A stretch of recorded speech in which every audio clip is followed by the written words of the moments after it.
ত্রয়োদশ জাতীয় সংসদের স্পিকার ও ডেপুটি স্পিকার পদে প্রার্থী চূড়ান্ত করার ভার সংসদ নেতা ও প্রধানমন্ত্রী তারেক রহমানের উপর ছেড়ে দিয়েছেন বিএনপির সংসদীয় দল। ১১ মার্চ বুধবার জাতীয় সংসদ ভবনে সরকারি দলের সংসদ সদস্যদের বৈঠকে সংসদ নেতাকে এ দায়িত্ব দেওয়া হয়েছে। বৈঠক শেষে জাতীয় সংসদের এলডি হলে আয়োজিত এক সংবাদ সম্মেলনে এ কথা জানান জাতীয় সংসদের chief whip Nurul Islam. ১২ March বৃহস্পতিবার বেলা ১১টায় শুরু হবে ত্রয়োদশ জাতীয় সংসদের অধিবেশন। বৈঠকের শুরুতে স্পিকার ও ডেপুটি স্পিকার পদে নির্বাচন হবে।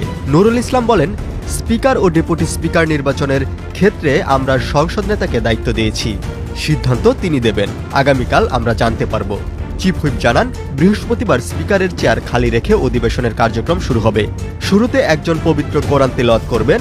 এরপর সংসদ নেতা এই সভায় সভাপতিত্ব করার জন্য কোনো একজন জ্যেষ্ঠ নেতার নাম প্রস্তাব করবেন। কোনো একজন সংসদ সদস্য তার সমর্থন করবেন। তারপর ওই সংসদ যার নাম প্রস্তাব করবেন তিনি সভাপতিত্ব করবেন। বিএনপির সংসদীয় দলের বৈঠক অনুষ্ঠিত হয় ১১ মার্চ বুধবার জাতীয় সংসদ ভবনে। চিফ হুইপ জানান, অন্তর্বর্তী সরকারের সময় জারি করা ১৩৩টি অধ্যাদেশ প্রথম দিন সংসদে উপস্থাপন করা হবে। এগুলো যাচাই বাছাই করার জন্য একটি বিশেষ কমিটি গঠন করা হবে। সে কমিটিতে সরকারি দলের পাশাপাশি বিরোধী দলের সদস্যরাও থাকবেন।